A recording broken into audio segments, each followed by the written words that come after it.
झारखंड का उत्पाद विभाग लगातार सुर्खियों में है। कई बार शराब घोटाले को लेकर तो कई बार उत्पाद नीति में लगातार बदलाव को लेकर। लेकिन इस बार मामला थोड़ा अहलता है। मामला उत्पाद विभाग की फाइलों को आधी रात ट्रकों से ढोए जाने से जुड़ा है। आखिर ऐसा क्या हुआ कि उत्पाद विभाग की फाइलों को रात के अंधेरे में ट्रकों के माध्यम से ढोया जाने लगा? क्या यह कार्रवाई राज्य के किसी बड़े अधिकारी या सिंडिकेट को बचाने के लिए की गई? क्या उत्पाद विभाग के फाइलों को ट्रकों के माध्यम से आधी रात इसलिए ढोया गया कि ईडी और सीबीआई की एंट्री से पहले मामले को ही रफा दफा कर दिया जाए? वो कौन था जिसके इशारे पर उत्पाद विभाग की फाइलों को आधी रात ट्रकों से ढोया जाने लगा? झारखंड के पूर्व सीएम व नेता प्रतिपक्ष बाबूलाल मरांडी ने इस पूरे प्रकरण पर कई गंभीर सवाल खड़े किए हैं। बाबूलाल मरांडी द्वारा इस पूरे मामले को उठाए जाने के बाद विभागीय मंत्री का भी बयान आया है। क्या है पूरा मामला? क्यों उत्पाद विभाग सुर्खियों में है? आइए सब कुछ जानते हैं विस्तार से। इस पूरे मामले की शुरुआत बाबूलाल मरांडी के एक ट्वीट से होती है। बीते 29 अगस्त को नेता प्रतिपक्ष बाबूलाल मरांडी ने एक्स पर ट्वीट करके कथित झारखंड शराब घोटाले की जांच कर रही एसीबी और उत्पाद विभाग पर गंभीर आरोप लगाए। बाबूलाल मरांडी ने आरोप लगाया कि रात के अंधेरे में उत्पाद विभाग से एसीबी द्वारा भारी मात्रा में विभागीय कागजात ट्रकों में भरकर ले जाए गए। बाबूलाल मरांडी ने इस पूरे मामले में डीजीपी पर हमला बोला है। बाबूलाल मरांडी ने दावा किया कि डीजीपी की निगरानी में ही बीते मंगलवार को अंधेरे में ट्रक के जरिए उत्पाद विभाग के कागजात ढोए गए, जो संदिग्ध है। उन्होंने अपने पोस्ट में लिखकर इसे ईडी और सीबीआई की जांच से बड़े राजनीतिक व्यक्तियों को बचाने की साजिश बताया। एसीबी की इस कार्रवाई से शराब दुकानों के आवंटन की प्रक्रिया में बाधा आने की बात भी उन्होंने कही है। बाबूलाल मरांडी ने डीजीपी पर आरोप लगाते हुए कहा कि यह काम महत्वपूर्ण साक्ष्यों को मिटाने के लिए डीजीपी द्वारा किया जा रहा है।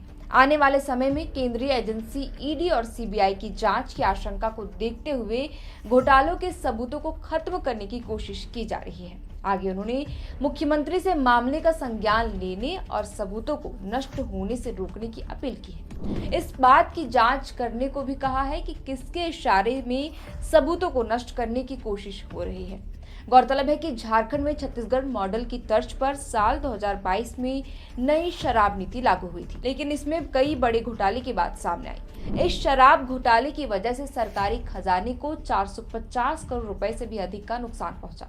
जांच में कई बड़े खुलासे भी हुए, जिनमें नकली होलोग्राम, अवैध शराब की बिक्री और प्लेसमेंट एजेंसियों के जरिए गबन शामिल है। इस घोटाले में अब तक कई गिरफ्तारियां भी हो चुकी हैं और जांच का दायरा झारखंड से छत्तीसगढ़, दिल्ली और हरियाणा तक भी पहुंच गया है। एसीबी ने 27 सितंबर 2024 को प्रारंभिक जांच शुरू की थी। जांच में कई अहम साक्ष्य मिले थे, जिसके आधार पर ही वरिष्ठ आईएएस अधिकारी व तत्कालीन उत्पाद सचिव विनय कुमार चौबे को 20 मई 2025 को गिरफ्तार किया गया। विनय चौबे पर शराब सिंडिकेट के साथ मिलकर 38 करोड़ रुपए का नुकसान पहुंचाने का आरोप है। हालांकि 90 दिनों की समय सीमा पूरी होने के बाद भी विनय चौबे के खिलाफ एसीबी द्वारा चार्जशीट दाखिल नहीं किए जाने पर उन्हें अदालत ने सशर्त जमानत दी है। उस वक्त भी बाबूलाल मरांडी ने इसे जांच में ढिलाई का आरोप लगाते हुए कहा था कि यह शराब घोटाले में आरोपी आईएएस विनय चौबे को बचाने की सुनियोजित साजिश थी। कोर्ट ने जमानत पर सख्त शर्त लगाई, जैसे चौबे को राज्य छोड़कर ना जाना और मोबाइल नंबर नहीं बदलना होगा। वहीं अब तक इस मामले में 10 लोग गिरफ्तार किए गए हैं, जिनमें पूर्व उत्पाद आयुक्त अमित प्रकाश, संयुक्त आयुक्त गजेंद्र सिंह और छत्तीसगढ़ के कारोबारी सिद्धार्थ सिंघानिया शामिल हैं।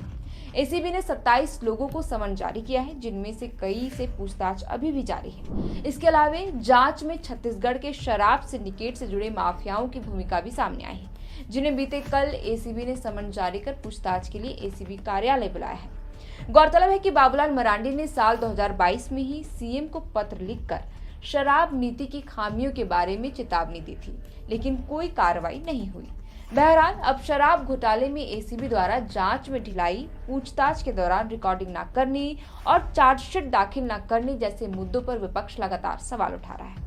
अब इस पूरे मामले में विपक्ष ने सीबीआई से जांच कराने की मांग कर दी है। इस खबर पर आपकी क्या राय है? हमें कमेंट कर जरूर बताएं। बहुत बहुत शुक्रिया।